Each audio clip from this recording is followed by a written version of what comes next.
Welcome to Minute of Wisdom. Today we're exploring one of the most radical questions in philosophy. Why do I exist? What am I for? This question comes from Jiddu Krishnamurti, a philosopher who spent his life dismantling the very structures we use to answer such questions. Krishnamurti is unusual in the history of philosophy. He was groomed from childhood to be a spiritual leader, a world teacher for the Theosophical Society. But at age 34, he dissolved the entire organization, built around him and declared something shocking: truth is a pathless land. Truth is a pathless land. Think about what that means. No method, no teacher, no system, no steps to follow, no tradition to inherit. The moment you create a path to truth, Krishnamurti says you've already missed it. Because truth is not something you arrive at through accumulation, through following, through becoming. Truth is what reveals itself when you stop all of that. When you simply look. This is not comforting. We want paths. We want teachers. We want 5 steps to enlightenment, 7 habits of awakened people, a roadmap to meaning. Krishnamurti refuses to give us that. And his refusal is not cruelty. It's an invitation to something more fundamental, direct seeing. Let me share his second major insight. The observer is the observed. This sounds abstract, but it's incredibly practical. Let's break it down. Normally, we experience ourselves as separate from our experiences. I am here and over there is my anger. I am the observer, and anger is what I observe. This creates a relationship. I, the observer, can then try to manage, control, or eliminate the anger, the observed. But Krishnamurti says this separation is an illusion. There is no observer separate from the observed. There is only the movement of anger. The moment you create a separate self who is observing the anger, you've introduced division. And division is conflict. The observer who doesn't like the anger, who wants to change it, who judges it as bad, is itself part of the anger. The resistance is the continuation. So what's the alternative? Krishnamurti says, let there be observation without the observer. Let there be awareness without the one who is aware, standing apart, commenting, judging, trying to fix. When you do this, something extraordinary happens. The anger is no longer a problem to be solved. It's simply energy moving. And when you see it completely, without division, without resistance, it transforms. Not because you changed it, but because the act of seeing without separation is itself transformation. This brings us to his third insight. If you begin to understand what you are without trying to change it, then what you are undergoes a transformation. This is counterintuitive. We're trained to believe that change requires effort, willpower, discipline. We set goals. We make plans. We push ourselves to become better versions of ourselves. And Krishnamurti says all of that effort is the very thing preventing real change. Why? Because when you try to change yourself, you're operating from the assumption that there is a self that needs changing and another self, the ideal self that will do the changing. This is division again, conflict again, and conflict is not transformation. Conflict is the continuation of what already is. Real transformation, Krishnamurti says, comes from understanding. Not intellectual understanding, but perceptual understanding. Seeing what is, completely, without the filter of what should be. Let me give you an example. Say you're anxious. The normal approach is to identify the anxiety and then try to manage it. Breathing exercises, positive affirmations, distraction, medication. All of these have their place. But notice what they assume, that you are separate from the anxiety and need tools to deal with it. Krishnamurti would ask, can you simply be with the anxiety, not as someone who has anxiety, but as the movement of anxiety itself? Can you feel it in the body without naming it? Can you observe the thoughts that accompany it without grabbing onto them or pushing them away? Can you give it complete attention without trying to fix it? When you do this, often the anxiety reveals itself. You see that it's not a solid thing. It's a pattern, a habit, a conditioned response. And in that seeing without judgment, without effort to change, something shifts. Not because you made it shift, but because awareness itself is transformative. This is the heart of Krishnamurti's teaching. He's not offering a technique. He's pointing to a way of being that undermines the entire structure of technique. Now, his fourth insight. To understand the immeasurable, the mind must be extraordinarily quiet. Still, we live in noise. External noise, yes, but more importantly, internal noise. The constant chatter of thought, the endless stream of commentary, judgment, memory, anticipation. We're never really here. We're always one step removed, narrating, interpreting, comparing. And Krishnamurti says this noise is the barrier, not to some mystical experience, but to reality itself.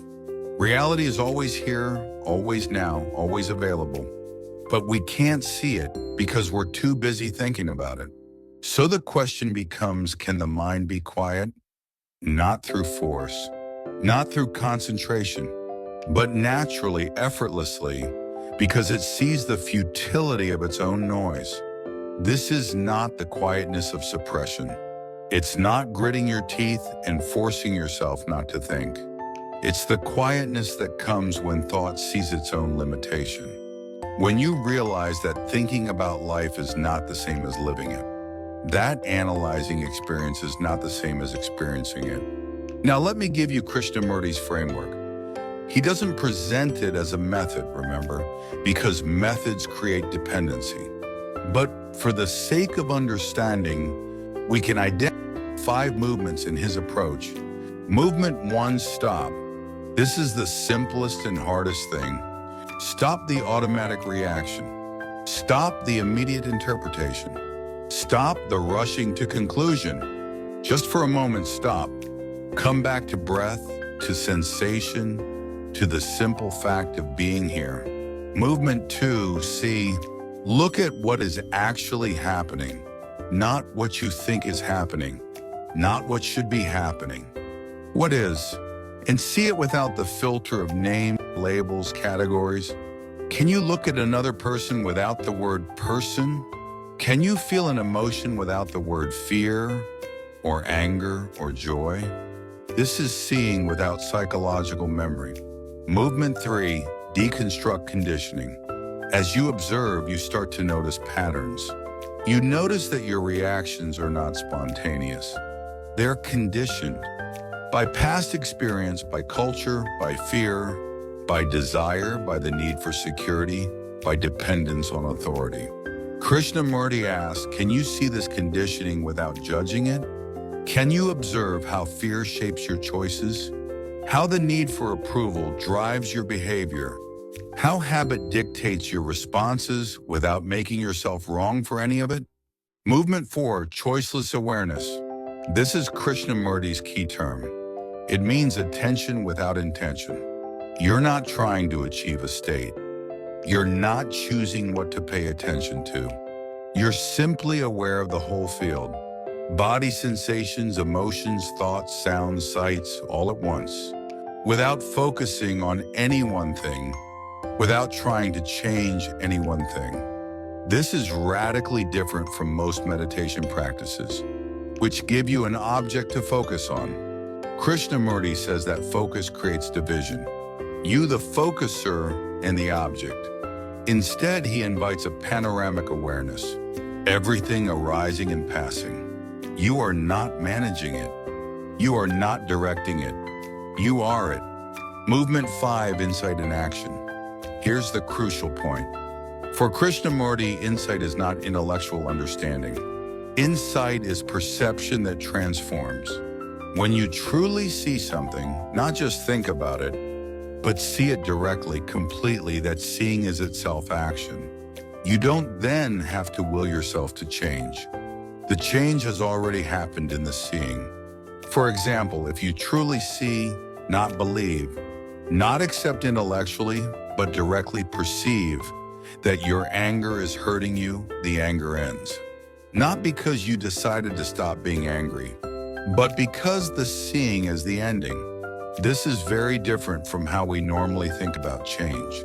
We think we need to understand something and then apply willpower to change our behavior. Krishnamurti says that's the slow way. The fast way, the only real way, is insight. When you see completely, action is instantaneous. Now let's bring this into your life. Here are 8 questions Krishnamurti would ask you to explore. First question: are you looking for answers, or are you willing to see what is actually happening right now? We're addicted to answers. We want to know. We want certainty. We consume self-help, philosophy, spirituality, psychology, looking for the answer that will finally make sense of our lives. But Krishnamurti says, the search for answers is the avoidance of what is. What if you stopped searching and simply looked at your actual experience right now without needing to understand it, explain it, or fix it? Second question: when you scroll social media, do you immediately evaluate and compare, or can you observe for 10 seconds without judgment? Try this. Open your social media feed and just look. Don't like, don't comment, don't form opinions. Just observe. Notice the impulse to compare. Notice the immediate judgment. Good, bad, agree, disagree. Notice how automatic it is. Can you see that automaticity without being controlled by it? Third question: when do you treat anxiety or anger as something separate from you? And what happens when you recognize it as a unified movement? Pay attention to your language. I have anxiety. I'm dealing with anger. This language creates separation. The I is here, the emotion is there. What if you drop that separation? What if there's no you in your anger, just the movement of anger? What becomes visible then? Fourth question: how does your dependence on authority, experts, algorithms, group opinion narrow your thinking? We're constantly outsourcing our perception. What does the expert say? What does the data say? What does my community believe? And Krishnamurti asks, can you look directly? Can you see for yourself? Not arrogantly, not in denial of useful information, but without making someone else's perception a substitute for your own? Fifth question: what problem gets worse the more you try to fix it? What happens if you experiment with seeing it without the intention to change it? This is Krishnamurti's radical proposal. Some problems exist because we're trying to solve them. The effort to change is what sustains them. What if you stopped trying? What if you just looked completely honestly without any agenda? You might discover that the problem dissolves, not because you solved it, but because you stopped creating it through resistance. Sixth question: how does performance, image management condition you? When you become aware of this conditioning, do new choices become available? We're constantly performing. At work, online, even with ourselves. We're managing how we're perceived. And this management is exhausting. It's also a prison. Krishnamurti invites you to see this conditioning, not to judge it, but just to see it. And in that seeing, you might find you have more freedom than you thought. Seventh question: in conversation, are you trying to convince or are you trying to see together? Most dialogue is actually debate. You have your position, I have mine, and we're both trying to win. Krishnamurti suggests a different mode: mutual observation. What if neither of us is trying to convince the other? What if we're both looking at the same thing, exploring it together, willing to be wrong, willing to discover something neither of us knew before? Eighth question, today, just once, Can you replace "this is" with "this appears to be right now" and notice what changes? This is a linguistic experiment that reveals something profound. When you say "this is," you're making a fixed claim. When you say "this appears to be," you're acknowledging the provisional, perspectival nature of your perception. Try it. Notice how it softens your certainty. Notice how it creates space for other possibilities. So what is Krishnamurti ultimately saying? He's saying that the question, "Why do I exist?" cannot be answered through accumulation of knowledge, through following teachers, through adopting beliefs. It can only be discovered through direct perception, through looking at what you actually are, not what you think you are, not what you want to be, not what you've been told you are, but what is actually here, now, in this moment. And what you discover, he suggests, is that the question itself dissolves. Because the I that is asking is part of the conditioning. It's part of the noise. When the mind becomes quiet, when observation happens without the observer, there is no longer a separate self asking why it exists. There is only existence, only life, only this. This is not a mystical state. It's the most ordinary thing.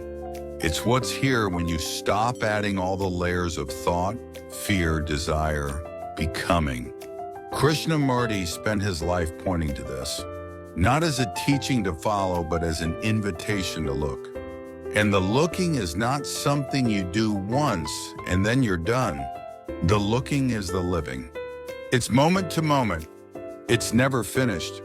This week, I invite you to experiment. Pick one of those 8 questions and live with it. Not as something to answer intellectually, but as a lens through which to observe your actual experience. See what happens when you stop trying to become something and simply see what you are. And notice, this is not a path to enlightenment. This is not a method for self-improvement. This is something much simpler and much more radical. This is the invitation to be fully here, fully alive, without the barrier of the self that thinks it needs to go somewhere, become something, achieve something. As Krishnamurti said, the ability to observe without evaluating is the highest form of intelligence. Can you do that? Can you look at your life at this moment without immediately judging it, without needing it to be different? Can you just see? Thank you for these 10 minutes. If this exploration resonates, subscribe to Minute of Wisdom for more philosophical frameworks for living with direct awareness and less dependency on belief. And remember, truth is not something you arrive at. It's what's here when you stop traveling. See you next time.